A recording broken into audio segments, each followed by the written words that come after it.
The universe doesn't owe you order. Entropy is the standard in the universe, and order is an act of rebellion. So many people take order in their lives for granted, but it's not. It's not the standard. The standard in the universe is disorder, it's chaos.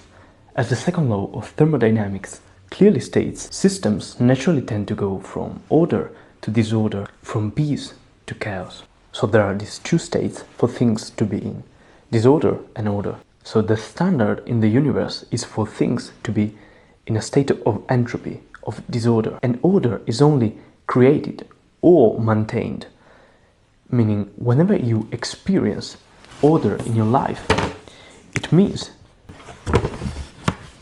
it was created either by you or by someone else.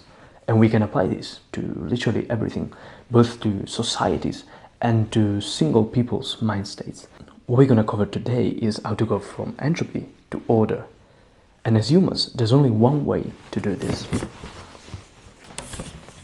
And it is focus. Now, when I say the word focus, you might think that focus is just about productivity. It's just about achieving goals.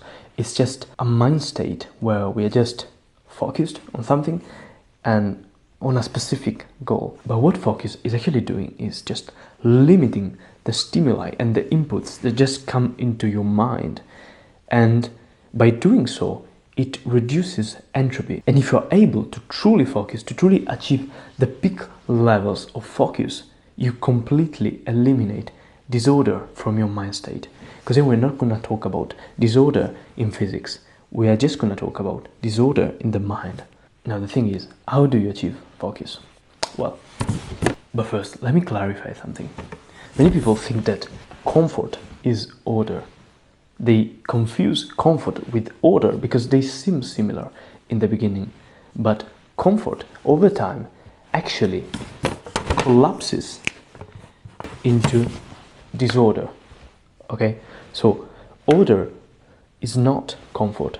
Order is focus. Nietzsche wrote that he who has a why can overcome almost every how. And what does this mean? This means that when you have purpose, meaning when you have a specific reason why you do everything you do, you are able to overcome anything that reality throws at you. If you don't have a strong purpose, the circumstances will crush you.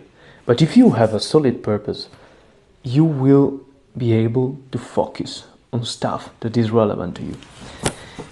So when you have purpose, you will be able to set goals for yourself. You know, people talk all the times about goals, and they are just micro versions of your bigger purpose. But your goals should be created from your purpose. You can't first set goals and then choose your purpose. Because if you do start with your goals, you will only look to the aesthetics of it. You will only go in a superficial way.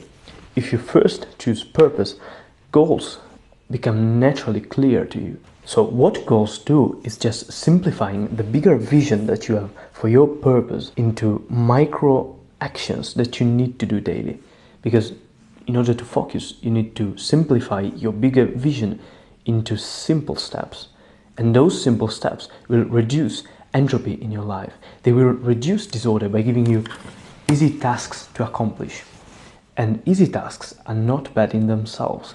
They are only bad when you haven't clearly figured out why you are doing those little tasks. That's the thing. If you have a bigger vision, small tasks will actually help you reducing chaos. So if you have purpose, you'll naturally have tiny goals that when you sum them up, you achieve purpose, which can actually be achieved, but you know, it's just a direction for you to be in, something you are pursuing. But here people recommend to change your habits. But I like to use a better term, which actually points to something a little bit different, a little bit more profound. So you're not looking to build habits, but you're looking to build rituals. What's the problem with habits? When you just have habits, you often don't think about the reason why you are doing those habits, which is your purpose.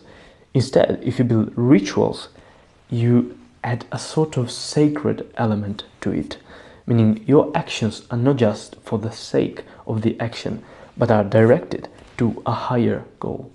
And this higher goal will also reduce disorder, because we all know the experience of doing something repetitively and even forgetting why we are doing it.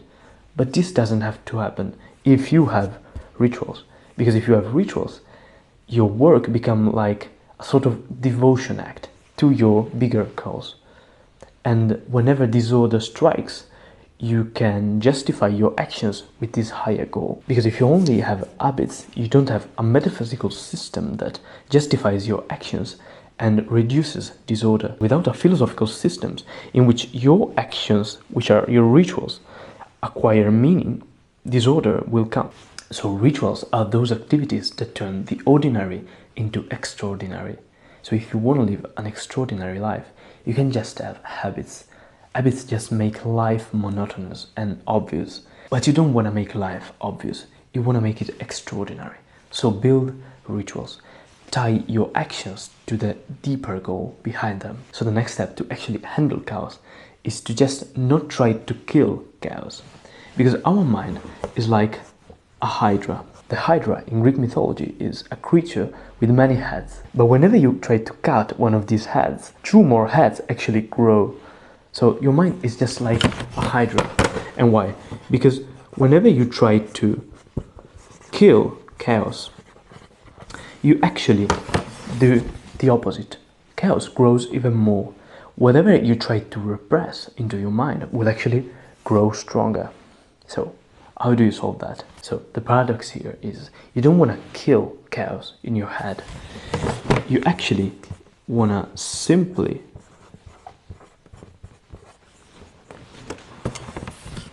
observe chaos. Why observing chaos? Well, because the more you observe chaos in a calm way, the less chaos is able to disturb you. And the best part is that actually when you observe chaos and you become very good at observing it without feeling disturbed, chaos actually goes away.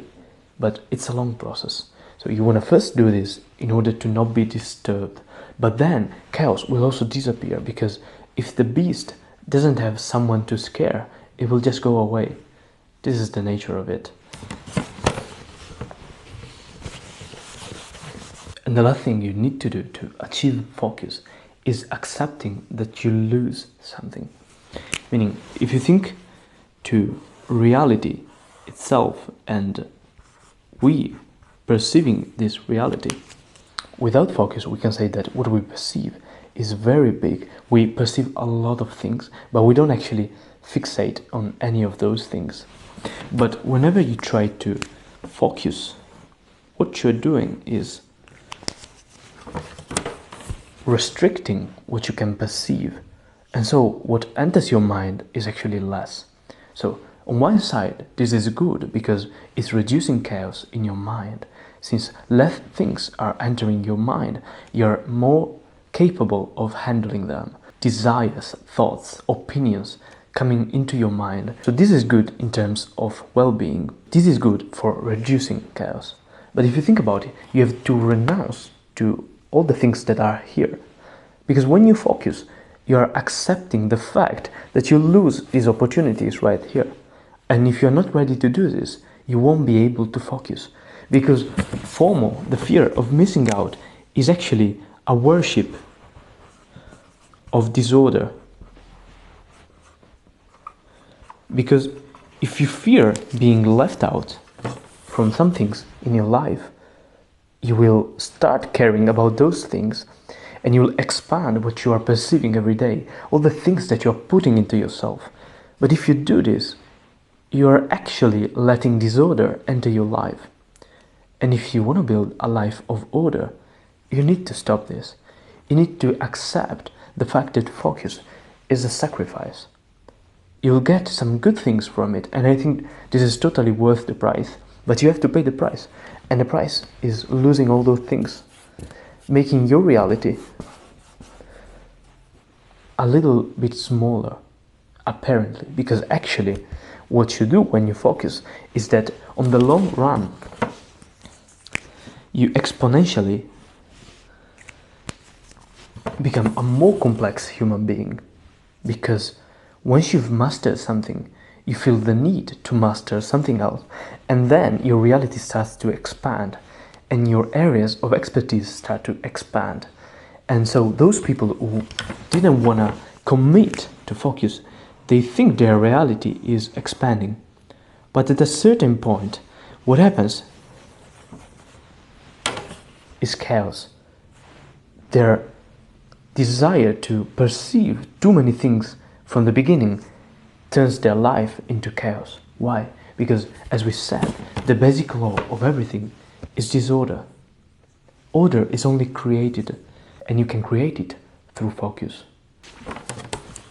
And bro, if you're ready to go from this to this, I have a one-on-one coaching program where I just help people doing that, restricting what they see to make sure that the only things they see are actually the things that fulfill their purpose, their deepest desires. And this is not an easy process. So if you're truly interested in that and wanna bring your focus to the next level, you can comment down below flow state, or you can DM me on X for more information. And as usual, thank you for watching and stay curious until the next one.